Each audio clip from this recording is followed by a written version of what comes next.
fotoana anginana dia ao ny fotoana hitenenana. Ary raha nisy angambany ataoko hoe niezaka tsy nandany fotoana loatra namaly amin'ny fanaratsiana samihafa dia anisany izahay. Satria nanapa-kevitra hoe andao tsy fifamalinam-bava ny atao hoe fa andao ny asa no entina manambara ny famaliana ireny fanaratsiana rehetra ireny.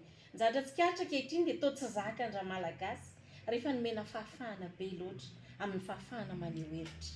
Rehefa diso tsotra loatra koa ny mpitondra dia heverina hoe azo ambakaina angaha ka dia anaovana izay farahery amin'ny fanaratsiana samihafa satria efa izay foana anie no tenin'Andriamatoa filoha PRRM hoe ny zavatra tahaka ireny anie ka tsy mahatezitra ahy lasa mampiome azy. Ka noho ny fitenenana an'izay ve dia toa lasa afaka manao izay tiana atao ny rehetrarehetra dia afaka miopefy toa manadino hoe mpitondra fanjakana sy ray aman-dreny malagasy anie ity resahana ity. Noho izany nanapa-kevitra izahay amin'ity androany ity amin'ny anarany tsy manaiky lembenana tarianay telo mianadahy moa izany ny tenako i Baba ary i Clémence moa tsy eto izy fa miaraka miompo aminay miaraka amin'ireto ekipa rehetra misy avy any amin'ny faritra misy ny avy eto Antananarivo izay tena miara-miombona dia hijoro izay ankehitriny mampahery anao Andriamatoa filoha manoloana ny fanenjehana ny antso maro samihafa hanaratsiana anao fa izahay eto anivony tsy manaiky lembenana.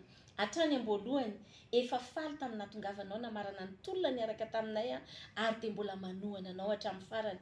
Fantatra efa tsy mora ny fanavaozana.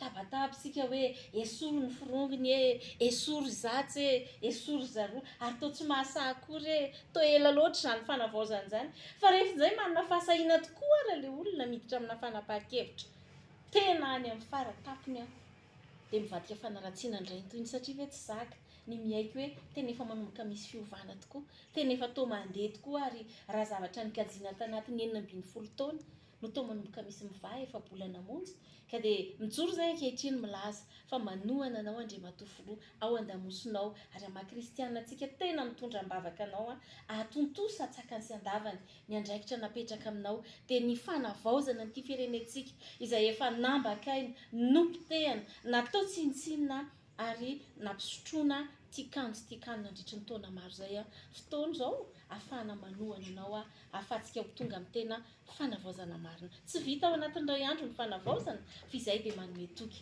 fa hanome tanana, hanome saina, hanome hevitra ny amin'izay rehetra tokony atao amonjy antsika nyity Madagasikara mamontsika ity.